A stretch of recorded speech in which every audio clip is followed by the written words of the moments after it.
할렐루야. 예, 오늘 노동절 우리 연휴 가운데도 그리스도의 풍성한 사랑에 힘입어 이 예배 자리에 나오신 우리 성도님들 주님의 이름으로 환영하고 축복합니다. 예, 오늘 말씀의 제목이 고난 속에서도 견딜 수 있는 힘인데요. 우리 앞뒤 좌우로 보면서 이렇게 인사하면 좋겠습니다. 고난 속에서도 주님이 함께 하십니다. 우리 옆에 있는 분들에게 인사할까요? 고난 속에서도 주님이 함께 하십니다. 우리 고난 속에서도 견딜 수 있는 힘은 사람에게 있는 것이 아니라 우리 하나님 힘 주시면 이길 수 있는 줄로 믿습니다. 그 하나님의 은혜의 말씀 통하여 우리 주님을 만나는 은혜와 위로의 시간 되시기를 바랍니다. 우리가 잘 알고 있는 종교개혁자 존 칼빈, 이분은 사탄을 두고 이렇게 이야기를 했습니다. 사탄은 예리한 신학자이다. 이 말을 듣고 어떻게 생각합니까? 사탄이 신학자다. 우리 신학이라고 하면 하나님을 연구한다기는 좀 그렇고 하나님을 배우는 학문인데, 그러면 사탄이 하나님을 배우는 학자인가? 이런 표현이 조금 다소 어색하게 들릴 수가 있습니다. 그런데 칼빈이 왜 이러한 표현을 했을까요? 그것은 바로 사탄이 성경을 모르는 존재가 아니기 때문입니다. 오히려 그는 성경을 잘 알고 심지어 이 성경을 인용하기까지 합니다.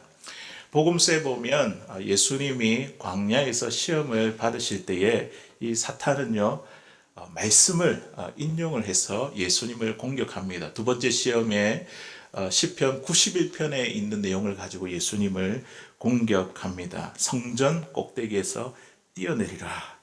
그러면서 뭐라고 이야기하냐면, 네가 만일 하나님의 아들이라면 하나님께서 천사를 보내 주셔서 너의 발이 부딪히지 않게 하게 하실 것이다. 이렇게 말씀을 인용해서 공격을 했습니다.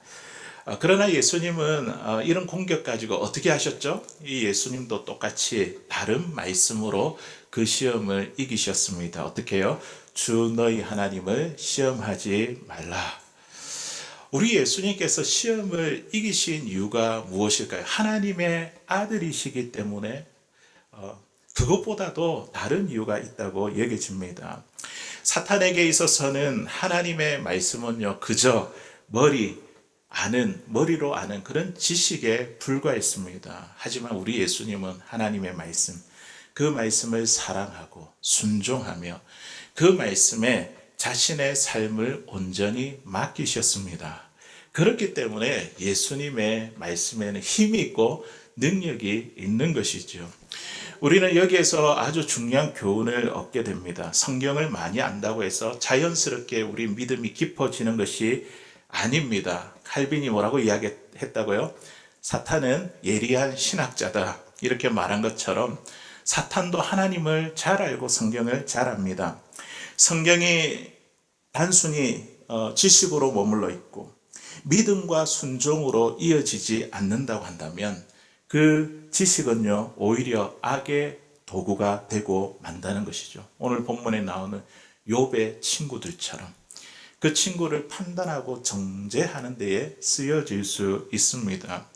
그러므로 우리는요, 하나님의 말씀을 단순히 아는 데에 머리로만 그치지 말고 가슴으로 내려와서 우리의 지식이 가슴으로 내려와 순종하는 자리에까지 나아갈 수 있게 되기를 바랍니다. 진정한 신학은 머리에만 있는 것이 아니라 경건한 삶의 변화로 이루어지는 것입니다. 그럴 때 우리는 이 말씀의 능력, 말씀의 힘을 경험하게 되는 것이죠. 오늘 우리가 함께 읽었던 이 욥기 8장은요, 이 욥의 말을 들은 두 번째 친구인 빌닷이 지금 욥에게 하는 이야기입니다. 욥기 4장 5장에는 첫 번째 친구 누구였다고요? 엘리바스, 가장 연장자가 이렇게 욥과 대화하는 그런 장면이고, 오늘 8장은요 두 번째 친구 빌닷이 욥에게 하는 말입니다. 마치 레슬링에서 태그 매치를 하듯이 엘리바스와 욥의 논쟁이 끝나자마자 이제 빌닷이 나왔어요. 이렇게 바톤 타치를 하고 욥을 상대로 등장했습니다. 빌닷은 엘리바스와 이 욥의 대화를 들으면서 마음속에 화가 났습니다. 분명 엘리바스의 말이 맞는 것인데 왜 욥은 그 말에 수긍하지 않는 걸까? 죄 때문에 고난이 온 것이 분명한 것인데 그러면 빨리 회개해야 되는데 왜 이 욥은 하나님 탓만 하고 있는가? 이런 생각이 든 것입니다. 그래서 더 이상 참지 못해 지금 등장한 것이죠. 그래도 엘리바스는 예의를 갖추면서 욥에게 이런저런 이야기를 나눴는데 오늘 본문에 보니까 빌닷은요 성질이 급하고 말도 아주 거칩니다. 그는 단도직입적으로 욥이 죄인임을 지적합니다. 우리 본문 2절에 있는 말씀 같이 한번 읽어보겠습니다. 시작. 내가 어느 때까지 이런 말을 하겠으며 어느 때까지 내 입의 말에 거센 바람과 같겠느냐. 아멘. 지금 욥이 지금까지 이야기한 그 말에 대해서 판단하고 지금 그 말이 틀렸다고 지금 이야기를 하고 있는 것이죠. 그동안 욥이 쏟아냈던 말이 무엇입니까? 하나님을 향한 단식. 어떤 단식이 있었죠? 차라리 태어나지 않았더라면, 태어났더라도 빨리 죽었더라면, 그리고 지금이라도 죽을 수 있다면 이런 단식을 했지 않습니까? 하나님 저를 왜 이렇게 괴롭게 하십니까? 그런 원망. 그리고 자기의 억울함을 호소하는 이런 말, 이런 이야기를 가리키는 것이죠. 빌닷이 이렇게 말하는 것입니다. 우리가 이 세 친구가 너의 고난을 위로하기 위해 왔고 사랑하는 마음으로 이렇게 해결책을 제시하려고 하는데 너는 지금 죄가 없다고 말하는구나. 그렇다면 우리가 한 모든 말이 다 헛소리란 말인가? 왜 그렇게 말하는가? 이런 뜻이죠. 또한 빌닷은 이어서 어떻게 이야기합니까? 어느 때까지 내 입의 말이 거센 바람과 같은가? 예전에 성경에 보니까 광풍과 같은가? 이 광풍은 미친 바람이죠. 맞죠? 다시 말해서 우리가 이야기를 할 때 상대방과 이야기할 때 말 같은 말을 이렇게 하지 않을 때에 너 지금 제정신이야 이렇게 묻는 것과 같은 의미입니다. 그러면서 빌닷은요 오늘 본문의 말씀을 통해 욥이 죄가 있다, 욥이 죄인이다 이것을 증명하기 위해 세 가지 증거로 지금 확인시키고 있습니다. 첫 번째 이 빌닷이 뭐라고 이야기하냐면 하나님의 성품을 생각해보라. 하나님의 성품을 생각해보라. 그러면 너가 죄인임을 알게 될 것이다. 우리 3절에 있는 말씀 우리 같이 한번 읽어보겠습니다. 시작. 하나님이 어찌 정의를 굳게 하시겠으며 전능하신 이가 어찌 공의를 굳게 하시겠는가. 아멘. 지금 하나님이 어떤 분이라고 이야기하는 거죠? 하나님은 공의로우신 분이시고 정의로우신 분이시다. 그 공의와 정의를 어떻게 굳게 하겠느냐. 그 하나님을 이야기하고 있는 것이죠. 정의와 공의라는 것은 올바르고 공정한 것을 말합니다. 쉽게 말하면 죄를 지으면 어떻게 된다고요? 죄를 지은 사람에게는 하나님이 벌을 주고 선한 사람에게는 복을 주신다는 것입니다. 여기서 잠깐 우리 성도님들에게 질문을 드리겠습니다. 우리 하나님은 정의와 공의를 굽게 하지 아니하신다. 맞습니까? 틀립니까? 맞죠, 맞죠. 정의와 공의를 행하시는 분이시지요. 죄인을 죄 없다, 의인을 죄인이라 그렇게 말하지 않습니다. 우리가 욥기에 있는 말씀을 읽고 묵상할 때 우리가 항상 기억해야 될 것은요. 세 친구의 이 말이 비록 불완전하지만 그들의 말이 완전히 틀린 것은 아니라는 점입니다. 빌닷이 지금 한쪽으로 생각하는 하나님은 어떤 하나님이라고요? 공의와 정의의 하나님입니다. 그의 공식에 따르면 욥이 지금 겪는 이 고난은 죄 때문이며 그 고난이 크면 클수록 뭐가 크다고요? 그의 죄가 크다는 것을 지금 이야기하고 있는 것이죠. 빌닷은 이 공식을 바탕으로 욥의 자녀들의 죽음까지도 해석하고 있습니다. 4절에 있는 말씀 자녀들의 죽음이 뭐 때문에 하는지 우리 한번 읽어보겠습니다. 시작. 내 자녀들이 주께 죄를 지었으므로 주께서 그들을 그 죄에 버려두셨나니. 아멘. 자녀가 한 번에 10명을 잃은 것도 너무 마음이 아픈데 지금 빌닷이 어떻게 해석하고 있습니까? 죄를 지었기 때문에 그들이 다 죽은 것이야. 빌닷이 이렇게 말하는 것입니다. 너는 몰라서 그렇지. 너의 자녀들의 죄가 드러나지 않아서 그런 거지. 그들이 괜히 죽은 것이 아니야.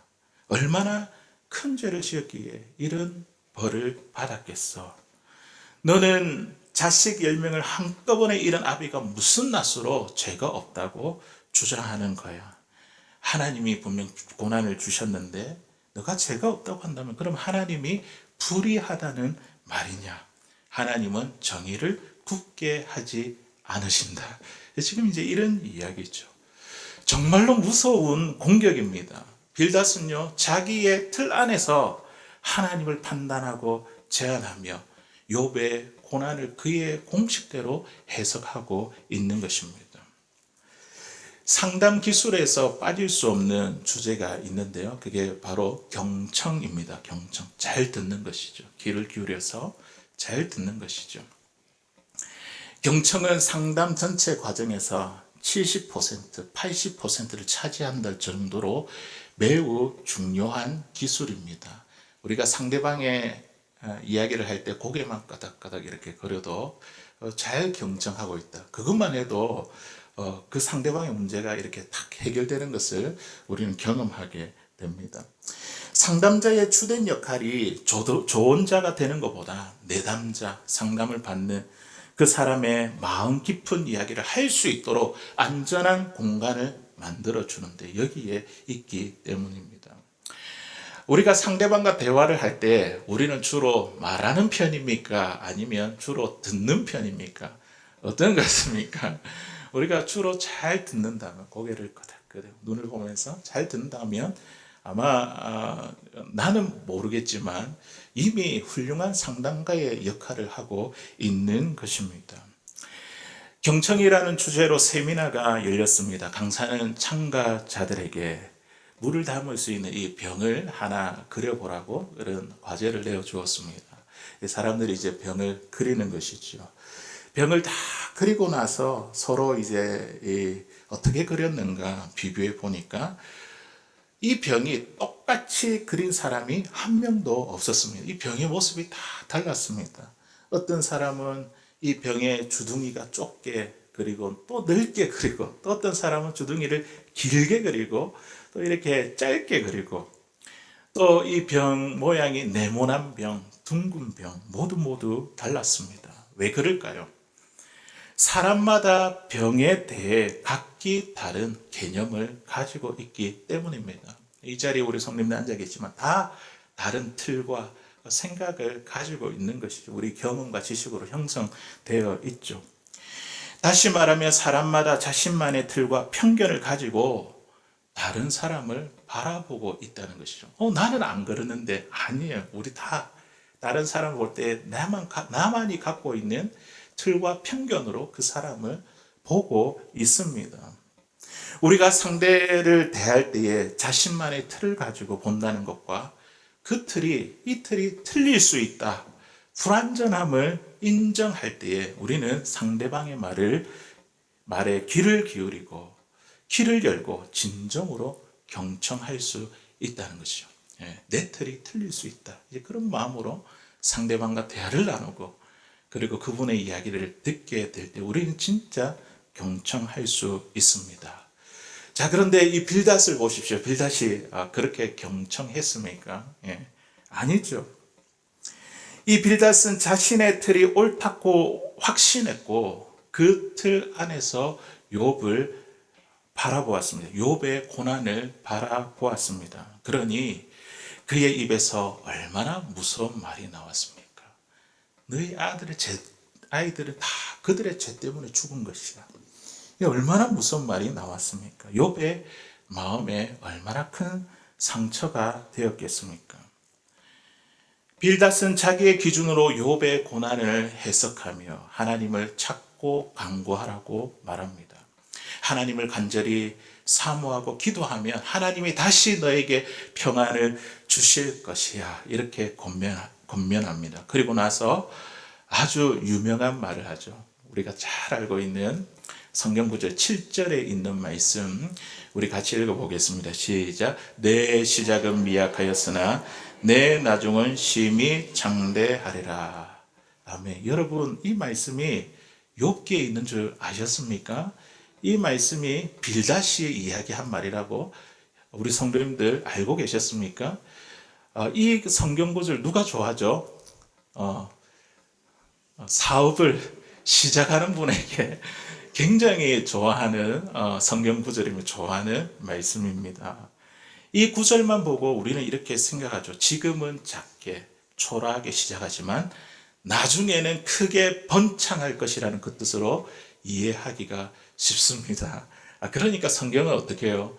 한 구절만 보면 안 되고 전체를 이렇게 봐야지, 문맥을 따라 봐야지 이게 무슨 내용인지 우리가 이해할 수 있습니다. 빌닷이 이렇게 말한 의도는요, 욥, 너가 죄 가운데, 여전히 죄 가운데 있다면 너는 망할 것이야. 그러나 그 죄를 뉘우치고 돌아온다면 하나님이 복을 주실 거야. 이런 경고와 권면의 메시지였습니다. 이런 이야기를 듣고도 자기가 죄인임을 인정하지 않자 이제 두 번째 이 빌닷이 말합니다. 둘째, 옛 사람의 가르침을 생각해 보라. 하나님이 어떠한 분이신가? 공의와 정의의 하나님. 그 하나님을 생각해 보면 너가 죄인임이 틀림없다. 그럼에도 불구하고 죄를 인정하지 않으니까 이번 두 번째 증거를 대는 것입니다. 옛 사람의 가르침을 생각해 보라. 우리 8절에 있는 말씀 같이 읽어보겠습니다. 시작. 청하건대 너는 옛 시대 사람에게 물으며 조상들이 터득한 일을 배울지어다. 아멘. 옛 사람에게 물어보고 조상들이 터득한 그 지혜를 배울 것이다. 예. 그때 당시에 옛 사람의 지혜가 무엇일까요? 조상들의 지혜가 무엇일까요? 그때는 전통적으로 권선징악과 인과응보를 강조합니다. 권선징악 뭐죠? 착한 사람에게는 복이 주어지고 악한 사람에게는 벌이 주어진다는 그 원리를 말하고 있는 것이죠. 내가 심은 대로, 내가 뿌린 대로 거둔다는 거예요. 지금의 이 고난의 결과 네가 죄를 뿌렸기 때문에, 심었기 때문에 네가 지금 고난을 당하는 것이야. 이런 원리를 말하고 있는 것이죠. 빌닷은 우리의 지혜가 조상들보다, 옛 사람들보다 부족하다고 말합니다. 우리의 일생은 너무나 짧기 때문에 이 모든 고난에 대해서 우리가 깊이 깨닫고 이해하기가 어렵기 때문에 옛 사람들의 지혜가 필요하다는 것이죠. 빌닷은 지금 그 지혜를 근거로 욥이 지금 겪고 있는 이 고난이 죄의 결과임을 말하고 있는 것입니다. 옛사람의 가르침을 살펴보아도 조상들이 터득한 그 지혜를 들어보아도 욥은 분명히 죄인이라는 그 결론을 내리는 것이죠. 이 이야기를 듣고도 욥이 자기가 죄인임을 인정하지 않자 이제 세 번째 증거를 댑니다. 뭐냐면 대자연의 이치를 살펴보라는 것입니다. 11절에 있는 말씀 우리 같이 읽어보겠습니다. 시작. 왕골이 진펄 아닌 데서 크게 자라겠으며 갈대가 물 없는 데서 크게 자라겠느냐. 아멘. 왕골, 진골, 우리가 많이 사용하지 않는 단어죠.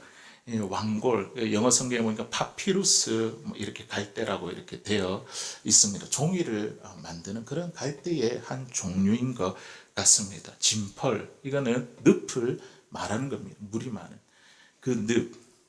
이 왕골은 이런 늪에서 자라고 살 수 있다는 것이죠. 그리고 이 갈대는 물이 없는 데서 크게 자랄 수 없다는 것을 지금 이야기하고 있습니다. 물론 처음에는 왕골과 이 갈대, 물이 조금만 있는 곳에서 자랄 수 있지만 결국에는 그 물이 없으면요, 뿌리가 말라 뽑히고 맙니다. 이 자연에 빗대어서 지금 욥이 너가 죄인임을 분명하다는 것을 이야기하고 있는 것이죠. 그 원리를 그대로 적용했습니다. 너도 처음에 잘 나가지 않았냐며. 너는 의인이었고 부자였으며 동방에서 존경받는 지혜자이지 않았냐며. 그런데 네가 결국 고난을 당하고 망하는 이유는 네가 죄가 많기 때문이야.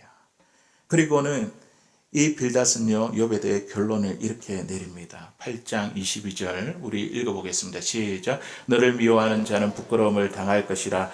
악인의 장막은 없어지리라.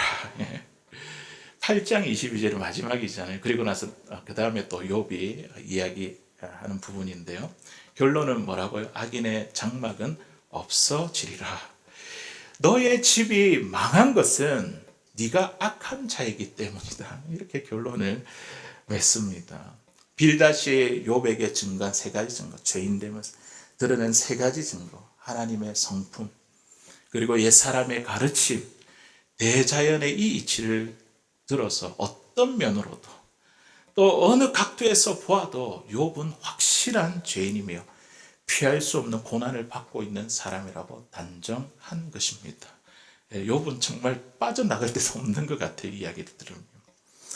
이 말을 들은 욥의 마음은 어떠했을까요? 너는 죄인이고 죄 때문에 고난을 받는 것이다.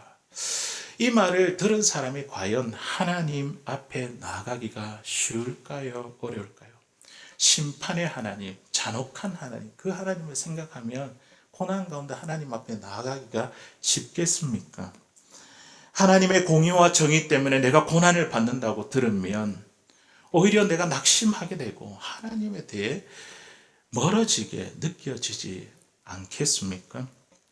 빌닷은요, 자기의 틀 안에서 하나님을 설명하고 욥의 고난에 대해서 해석했습니다. 그의 말은요, 하나님의 성품을 왜곡시켰고 고난당하는 욥에게 깊은 상처가 되었습니다. 어떤 아이가 강아지를 너무 아끼며 사랑했습니다. 그러던 어느 날 집 앞에서 강아지를 데리고 놀던 가운데에 이 강아지가 그만 차에 치여 죽고 말았습니다. 아이는 너무 슬퍼서 엉엉 울었고 그 다음날 주일이 돼서 교회에 갔습니다. 그 사실을 안 선생님이 이 아이를 위로하기 위해 이렇게 말했습니다. 이것은 하나님이 뜻이 있어서 하신 거야. 하나님이 허락하지 않으시면 참새 한 마리도 떨어지지 않는단다. 그러니 강아지가 그냥 죽었겠어? 하나님이 죽이신 거야. 이 말을 들은 아이는요, 결국 교회에 나오지 않기로 결심했습니다. 왜 하나님은 내가 사랑하는 이 강아지를 죽이신 걸까? 그런 하나님이라면 나는 싫어. 잔인한 하나님, 나는 믿지 않을래. 하나님에 대한 이 오해는요, 사람을 하나님으로부터 멀어지게 만듭니다. 이 선생님의 말 전혀 틀린 게 아니죠. 한쪽 면으로 보면 정말 하나님의 뜻과 허락하심 가운데에 모든 일들이 일어나는 것이죠. 그런데 이 한쪽으로만 이야기한 이 선생님의 그 말을 통해서 이 아이의 귀에는요, 이것이 하나님을 잔인한 하나님으로 들었던 것입니다. 그렇다면 선생님이 어떻게 말했어야 합니까? 이 아이, 슬퍼하는 이 아이를 보면서 너 정말 마음이 아프겠구나. 하나님도 너의 슬픔을 알고 너를 위로하시길 원한단다. 선생님이 너를 위해서 기도해 줄게. 이렇게 이야기했다면 이 아이는요, 하나님을 잔인한 하나님으로 오해하지 않고 오히려 위로와 사랑의 하나님으로 경험했을 겁니다. 우리의 삶도 마찬가지입니다. 우리가 어려운 일을 만났을 때 하나님께서 우리 스스로에게 깨닫게 해주는 것들이 있습니다. 내가 무엇을 잘못했는지 돌아보고 회개하는 것은요, 참 매우 귀한 일입니다. 그런데 이거는 내가 그렇게 살펴보는 것은 너무 매우 귀한 일인데 다른 사람의 고난을 보고 저 사람은 저렇게 고생하니 분명히 죄가 많구나. 이렇게 판단하고 정죄해서는 안 된다는 것이죠. 한번 생각해 보십시오. 만약 고난이 죄 때문에 오는 것이라면 우리가 형통할 때는 우리가 의롭기 때문에 우리가 형통한 것입니까? 결코 그렇지 않다는 것이죠. 그러므로 고난의 원인을 우리가 단정해서 지적하는 것은요, 잘못되기가 쉽고요, 우리를 율법주의로 빠지게 만듭니다. 고난 중에 있는 사람의 전제와 판단은요, 위로가 아니라 그 마음에 비수를 꽂는 것과도 같습니다. 우리 하나님 공의와 정의의 하나님 맞으시죠. 그러나 하나님은 그 공의와 정의를 넘어 우리를 끝까지 품으시는 사랑의 하나님이십니다. 그러므로 고난 중에 있는 이 사람은요, 하나님을 사랑의 하나님으로 바라보아야 됩니다. 그리고 이 고난조차도 하나님의 사랑의 손길 안에 있음을 믿고 우리는 붙들어야 된다는 것이죠. 1970년대에 이 칠레의 군사 정권 시절에 칠레에서 활동했던 영국인 의사 실라 캐시디라는 분이 있었습니다. 이분이 이 칠레의 반정부 인사를 이렇게 치료해주고 도왔다는 그 이유로 체포되어 끔찍한 고문을 받게 되었습니다. 전기 충격기와 고문실에서 잔혹한 그런 고문 가운데서 이분이 끝까지 살아남아 돌아오게 되었습니다.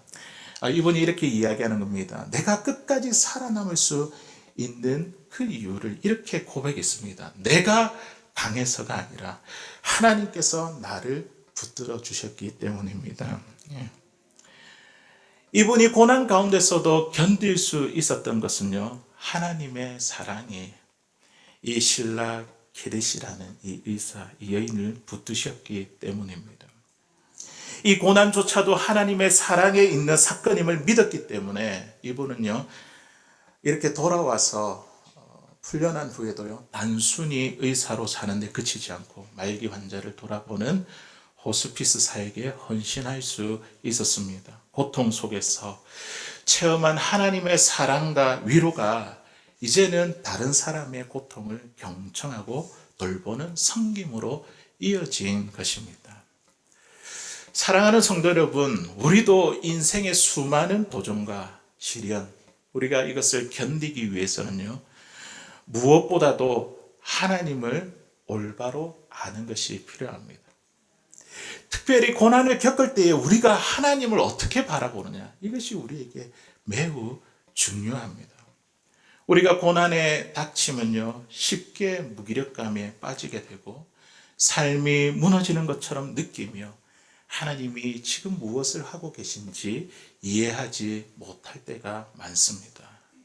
그러나 바로 그 순간 하나님에 대한 바른 이해가 우리에게 큰 힘이 됩니다. 우리 하나님은요, 공의와 정의의 하나님이실 뿐만 아니라 그 모든 것을 품으시는 사랑의 하나님이십니다.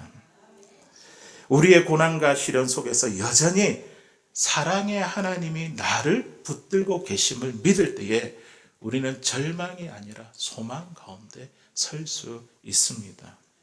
이것이 바로 오늘 말씀의 제목처럼 고난 속에도 끝까지 견딜 수 있는 힘이 됩니다. 우리가 하나님의 한쪽 면만 보면 안 되는 거예요.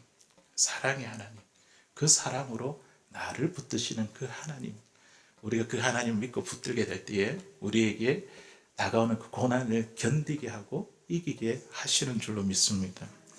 욥의 친구들은요, 이 하나님을 너무 한쪽 면으로만 봤어요.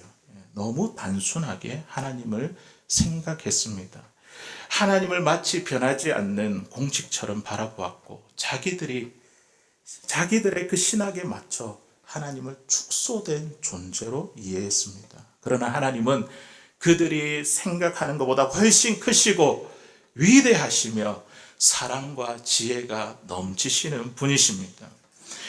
우리의 고난 가운데서도 우리는 그 하나님의 사랑이 있고 하나님의 지혜가 들어 있습니다.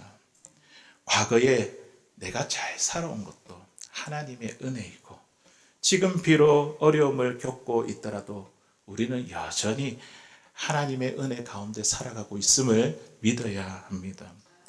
고난 속에서도 나를 향한 그 하나님의 사랑이 있고 하나님의 부르심이 있으며 하나님의 거룩한 뜻이 있음을 믿고 인정하게 될 때 우리는요, 그 고난을 끝까지 견디고 또 이기며 승리할 수 있습니다.